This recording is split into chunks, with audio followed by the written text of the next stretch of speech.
ശബരിമല സ്വർണ്ണക്കൊള്ള കേസിൽ ജയറാം വരെ എത്തി നിൽക്കുകയാണ്. ജയറാം മാപ്പ് സാക്ഷിയാകുമെന്നാണ് അറിയാൻ കഴിയുന്നത്. ജയറാമിനെ മാപ്പ് സാക്ഷിയാക്കുകയല്ലാതെ മറ്റൊന്നും ഒരു നടൻ എന്നുള്ള നിലയിലും അദ്ദേഹത്തിൻ്റെ ഒരു ഫെയിം വെച്ചിട്ടും മറ്റൊരു കാര്യത്തിലേക്ക് പോകുക എന്ന് പറയുന്നത് വളരെ പ്രശ്നകരമായിട്ടുള്ള ഒരു കാര്യമാണ്. മാത്രമല്ല, ജയറാമിനെ അത്തരത്തിലൊരു പ്രതിയാക്കുകയോ അത്തരത്തിലൊരു നീക്കം നടത്തുകയോ ചെയ്യുകയാണെങ്കിൽ ഈ പറയുന്ന നടൻ ജയറാമിനും ചിലതൊക്കെ ആയിരിക്കുമല്ലോ. കാരണം ജയറാമിന് തൻ്റെ വീട്ടിലേക്ക് ഇത്തരത്തിലുള്ള ദ്വാരപാലക ശില്പങ്ങളുടെ സ്വർണ്ണപ്പാളികളും ഉൾപ്പെടെയുള്ള കാര്യങ്ങളൊക്കെ വീട്ടിലേക്ക് വരുമ്പോൾ സ്വാഭാവികമായും നമുക്കാണെങ്കിലും ഒരു കാര്യമുണ്ടാകും. കാരണം ഇത് എങ്ങനെയാണ് ഭയമുണ്ടാകുന്നത് എന്ന് പറഞ്ഞിട്ടുണ്ടെങ്കിൽ, എങ്ങനെയാണ് ഇത്തരത്തിൽ ഭഗവാന്റെ അടുത്ത് നിൽക്കുന്ന, അതും ഏറ്റവും പ്രശസ്തമായ ഒരു ക്ഷേത്രമാണ്, ആ ക്ഷേത്രത്തിലെ ദ്വാരപാലക ശില്പങ്ങളുടെ സ്വർണം പൂശിയ പാളി തൻ്റെ വീട്ടിലേക്ക് വരുന്നു എന്ന് പറയുമ്പോൾ സ്വാഭാവികമായും അത് എങ്ങനെ സംഭവിക്കുന്നു, അവിടെ നിന്ന് എങ്ങനെ അത് എടുത്തുകൊണ്ട് നാട് മുഴുവൻ ഇങ്ങനെ ചുറ്റാൻ പറ്റുന്നു എന്നുള്ള ഒരു ചിന്ത, ഒരു കോമൺ സെൻസ് വെച്ചിട്ട് ജയറാമിന് പോകേണ്ടതാണ്. എന്നാൽ ജയറാം അത് പോയില്ല. മാത്രമല്ല, അത് വീട്ടിൽ കൊണ്ടുവച്ചിട്ട് പ്രാർത്ഥനയും ആരാധനയും ഒക്കെ നടത്തുകയും ചെയ്തു. ഈ ദ്വാരപാലക ശില്പങ്ങളുടെ സ്വർണ്ണപ്പാളി കൊണ്ടുവന്ന് വെച്ചു കഴിഞ്ഞിട്ട് അതുകൊണ്ട് തൻ്റെ കുടുംബത്തിന് ശ്രേയസ് ഉണ്ടാകുമെന്ന് കരുതുന്നത് ഏതർത്ഥത്തിലാണ് എന്നുള്ളതാണ് മനസ്സിലാക്കാൻ കഴിയാത്തത്. നമ്മൾ ഒരു ക്ഷേത്രത്തിൽ പോകുന്നതും അവിടെയുള്ള പൂജകളും കാര്യങ്ങളും ഒക്കെയായി ആ ഒരു വിഗ്രഹം എന്ന് പറയുമ്പോൾ നമ്മൾ മനസ്സുകൊണ്ട് ആരാധിക്കുന്ന, വിശ്വസിക്കുന്ന ആ സ്വരൂപത്തിനെ കുറിച്ചാണ്, അവിടേക്കാണ് നമ്മൾ പ്രാർത്ഥനകളുമായിട്ട് നമ്മൾ ക്ഷേത്രങ്ങളിലേക്കൊക്കെ പോകുന്നത്. മറിച്ച് ഈ ദ്വാരപാലക ശില്പങ്ങളുടെ സ്വർണ്ണപ്പാളി, ആ സ്വർണ്ണപ്പാളി കൊണ്ടുവന്ന് അതിനോട് പ്രാർത്ഥിച്ചാൽ മതിയെങ്കിൽ നമ്മൾ എന്തിനാണ് ഭഗവാനെ നോക്കി ക്ഷേത്രത്തിൽ പോയി പ്രാർത്ഥിക്കുന്നത്? നമുക്ക് ദ്വാരപാലക ശില്പങ്ങളെ നോക്കി പ്രാർത്ഥിച്ചാൽ പോരെ. അതിൻ്റെ കാര്യങ്ങളൊന്നും നമുക്കറിയില്ല. പക്ഷേ സ്വാഭാവികമായും ഒരു മനുഷ്യൻ, ഒരു വിശ്വാസി, ഈശ്വര വിശ്വാസി അമ്പലത്തിൽ പോകുന്നുണ്ട് എന്നുണ്ടെങ്കിൽ അത് ഡേറ്റിയെ നോക്കിയിട്ട് പ്രാർത്ഥിക്കാൻ വേണ്ടിയിട്ട് തന്നെയാണ്. അല്ലാതെ അവിടെയുള്ള ദ്വാരപാലക ശില്പങ്ങളുടെ സ്വർണ്ണപ്പാളികളെ നോക്കി പ്രാർത്ഥിക്കുക എന്ന് പറയുന്ന ഒരു കാര്യം നമ്മൾ ചെയ്യാറില്ല. അമ്പലത്തിൽ ഇരിക്കുന്നതായതുകൊണ്ട് എല്ലാത്തിനെയും നോക്കി പ്രാർത്ഥിക്കുക എന്നുള്ള രീതിയിലേക്കും ഒരു സനാതന ധർമ്മ വിശ്വാസിയും പോകാറില്ല. അതിന് കൃത്യമായ ചട്ടങ്ങളും കാര്യങ്ങളും എല്ലാം ഉണ്ടായിരിക്കും. അപ്പോൾ അതനുസരിച്ചിട്ടാണ്, ആ ഒരു ചിട്ടപ്രകാരം തന്നെയാണ് ഇതുവരെയും ഓരോരുത്തരും ആ വിശ്വാസവുമായിട്ട് മുന്നോട്ട് പോകുന്നത്. ഇനി ജയറാമുമായിട്ട് ഉള്ള ബന്ധം, ജയറാം വഴി ഈ പറയുന്ന ജയറാമിന്റെ വീട്ടിലെത്തിക്കണം എന്നുണ്ടെങ്കിൽ ഈ സ്വർണ്ണപ്പാളി നാട് മുഴുവൻ ചുറ്റിച്ച് ജയറാമിന്റെ ചെന്നൈയിലെ വീട്ടിലേക്ക് എത്തിക്കുന്നു. ഈ ജയറാമിന്റെ ചെന്നൈയിലെ വീട്ടിലേക്ക് എത്തിക്കണം എന്നുണ്ടെങ്കിൽ അതിന് അത്രത്തോളം റിസ്ക് എടുത്ത് ജയറാമിന്റെ വീട്ടിലേക്ക് എത്തിക്കണം എന്നുണ്ടെങ്കിൽ ജയറാം അവിടെ എല്ലാ തവണയും മലയ്ക്ക് പോകുന്ന ഒരു വിശ്വാസിയാണ്. ജയറാമിന് ഇവരുമായിട്ടൊക്കെ ബന്ധവും ഉണ്ടാകാനുള്ള സാധ്യതകളുണ്ട്. അങ്ങനെ ജയറാം ഇപ്പോൾ ഒരു മാപ്പ് സാക്ഷിയുടെ രൂപത്തിലേക്ക് മാറുകയാണ്. ജയറാം മാപ്പ് സാക്ഷിയുടെ രൂപത്തിലേക്ക് മാറുമ്പോൾ അവിടെ മാറി നിൽക്കപ്പെടുന്ന ആരാളും ശ്രദ്ധിക്കപ്പെടാതെ പോകുന്ന ഒരു വ്യക്തിയുണ്ട്.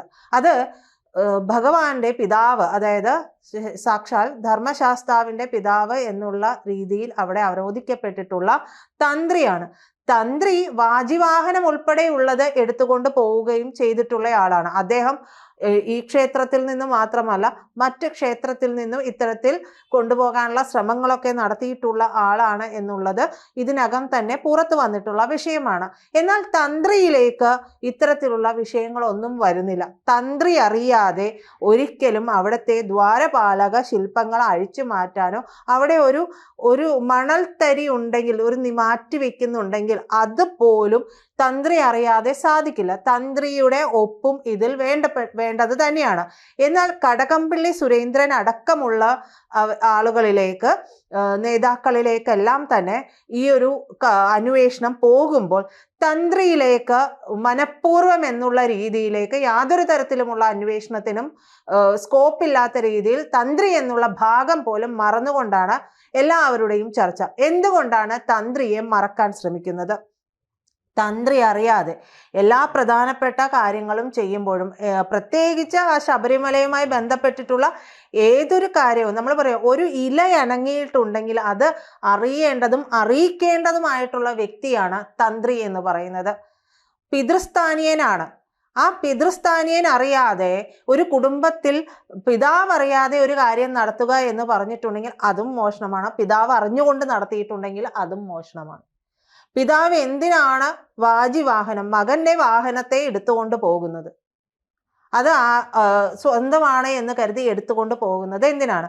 അത് ജഡമായ വസ്തുവാണെന്നും ആ ജഡമായ വസ്തു വെക്കുന്നതിൽ കാര്യമില്ല. അപ്പോൾ അതിൻ്റെ മൂല്യം, അതായത് ക്ഷേത്രത്തിലിരിക്കുന്ന ഒരു വസ്തുവിൻ്റെ, അതായത് ആൻറ്റിക് മൂല്യം എന്നൊക്കെ പറയുന്നത് പോലെ അതിൻ്റെ ഒരു മൂല്യത്തെക്കുറിച്ച് തന്ത്രി ബോധവാനാണ്. തന്ത്രി ബോധവാനായതുകൊണ്ട് തന്നെയാണ് ഇത്തരത്തിലൊരു നീക്കം നടത്തിയത്. മാത്രമല്ല, അവിടെ കൊടിമരം പൊളിച്ച് പണിയുന്ന സമയത്തുമൊക്കെ ഇത്തരത്തിലുള്ള വളരെ സംശയകരമായിട്ടുള്ള രീതിയിലുള്ള പ്രവർത്തനങ്ങൾ തന്ത്രിയുടെ ഭാഗത്ത് നിന്ന് ഉണ്ടാകുന്നുണ്ട്. ഒരു CPM നേതാവോ, ഇനി അതുമല്ല, കോൺഗ്രസ് ഭരണകാലമാണ് എന്നിരിക്കട്ടെ, കോൺഗ്രസ് ഭരണകാലമാണെങ്കിൽ അവിടുത്തെ നേതാക്കളോ ഒക്കെ ആയിരിക്കുമല്ലോ ഇതുമായി ബന്ധപ്പെട്ട് ദേവസ്വം ബോർഡുമായി ബന്ധപ്പെട്ടുണ്ടാവുക.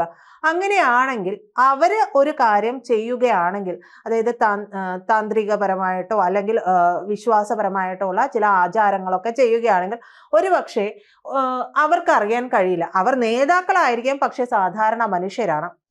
അവർ ചിന്തിക്കുന്നത് എന്തായിരിക്കാം? ഇതിന് എത്ര മൂല്യമുണ്ട് എന്നുള്ളതായിരിക്കാം. പക്ഷേ ആചാരപ്രകാരം ചെയ്യേണ്ട, വിധിപ്രകാരം ചെയ്യേണ്ട കാര്യങ്ങളെക്കുറിച്ച് പോലും കൃത്യമായിട്ട് അറിവുള്ളയാളാണ് തന്ത്രി. അങ്ങനെ ഉള്ളത് കൊണ്ടാണല്ലോ അദ്ദേഹത്തിന് ആ ഒരു സ്ഥാനവും വന്നിരിക്കുന്നത്. മാത്രമല്ല പരമ്പരാഗതമായിട്ട് തന്ത്രി കുടുംബത്തിൽപ്പെട്ടയാളാണ്. അപ്പോൾ ഒന്നിനെക്കുറിച്ചും അവഗാഹമില്ലാതെ അല്ല തന്ത്രി ഇത്തരത്തിലുള്ള നീക്കങ്ങൾ നടത്തിയിട്ടുള്ളത്. അപ്പൊ തന്ത്രിയെക്കുറിച്ച് മാത്രം ഇപ്പോൾ യാതൊരു തരത്തിലുമുള്ള വാർത്തയും കേൾക്കുന്നില്ല. തന്ത്രി ചിത്രത്തിൽ നിന്ന് മാഞ്ഞു പോയിരിക്കുന്നു. തന്ത്രിയെ ചിത്രത്തിൽ നിന്ന് മാറ്റി നിർത്തേണ്ടത് ആരുടെ ആവശ്യമാണ്? അതും പുറത്തു വരേണ്ടതുണ്ട്. ഇപ്പോൾ പത്മവ്യൂഹത്തിൽ കിടന്ന് കറങ്ങുന്നത് അറസ്റ്റിലായിട്ടുള്ളവരാണ്.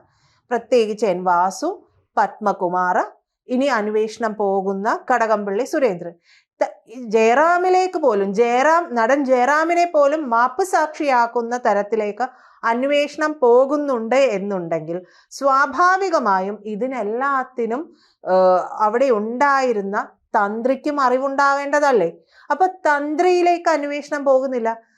ഈ പാളി കൊണ്ടുവന്ന് വെച്ച് പ്രാർത്ഥന നടത്തി എന്നുള്ള ഒരു കാര്യം മാത്രമാണ് ജയറാം ചെയ്തിട്ടുള്ളത് എന്ന് വെക്കുക.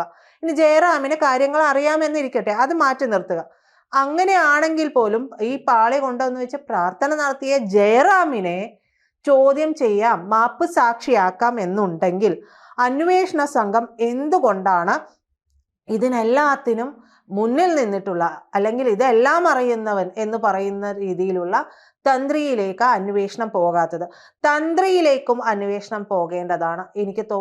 നമുക്ക് മനസ്സിലാക്കാൻ കഴിയുന്നത് കടകംപള്ളി സുരേന്ദ്രൻ, പത്മകുമാർ, ജയറാം, ഇവരുടെയെല്ലാം അന്വേഷണവും മാപ്പ് സാക്ഷിയാക്കലും എല്ലാം കഴിഞ്ഞ് ഒരു വരവ് SIT അവിടേക്ക് തന്നെ വരും.